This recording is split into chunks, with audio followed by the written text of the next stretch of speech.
Do you use any semantic algorithms?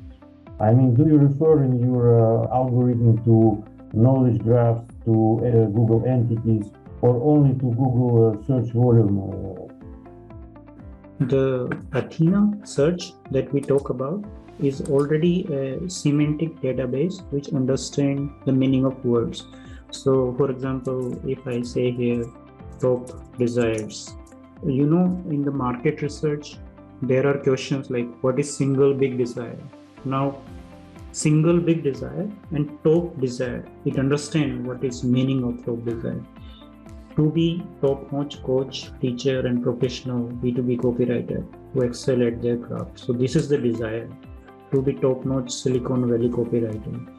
You can go back and you can check in the market research that this is how the desire was written. Let's check in the third section, single big payoff desire, to be top-notch coach. You see this, the first result?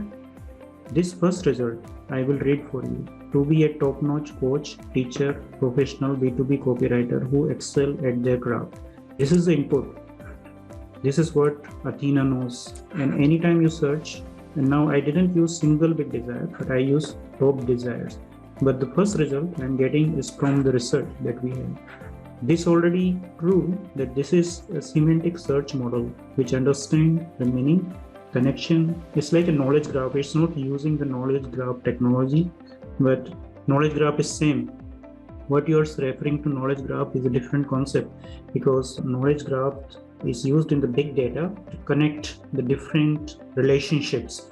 So from one relationship to another relationship, and the use cases, they are different, because let's say if you are in government and you are investigating agency, and if you're dealing with 20 different bank accounts, that's where the deep knowledge graph technology used to connect the relationship between different data points. Here we are doing the same thing, but it's called semantic search. And instead of connecting with the logical or financial data, we are connecting with the text data. All these text data also in the backend are converted into mathematical vectors, and that's how the technology works of semantic search, that it try to connect the relationship. But I showed you this is how it works. I could say something here different, but still the top result will be this. And whenever I say write me Athena or ask me Athena, it pulls this. So if I say describe top desire, so this sentence will be pulled from my research, and then it will use the content creation process, talking to the language model and then creating content. That's why this app is unique, because you have done your research, and now this research is getting picked up while you're creating content.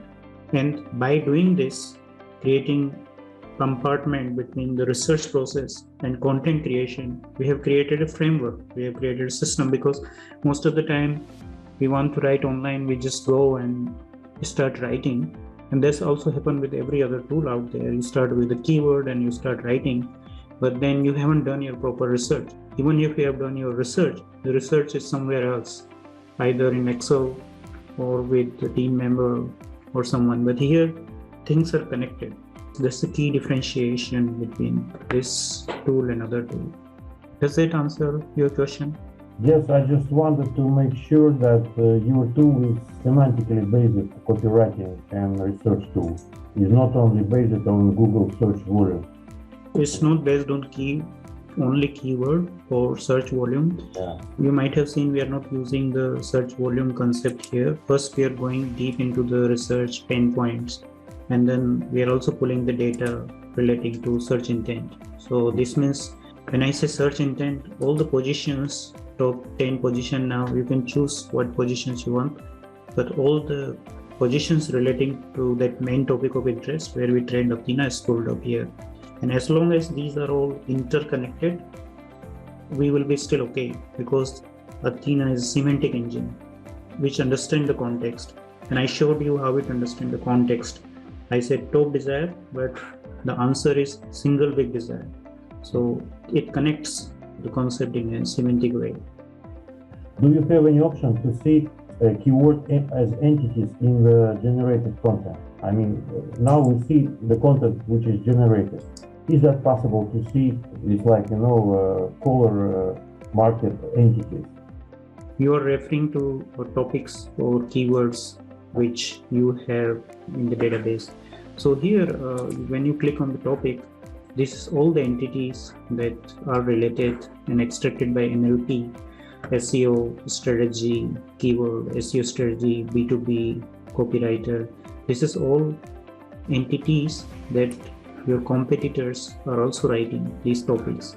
When you see the topic coverage, that means this article has already 26% of the entities that your competitors are talking. And of course, you don't want to have 100% score, because then your content is almost their content. And it's also not possible in one post you can talk about everything. The top entities that are relevant for that article are sorted here. I think there could be a minor issue here. I'm expecting that it mention average mention among the top 10 or 20 searches and total sources. So these are all entities that you can check here.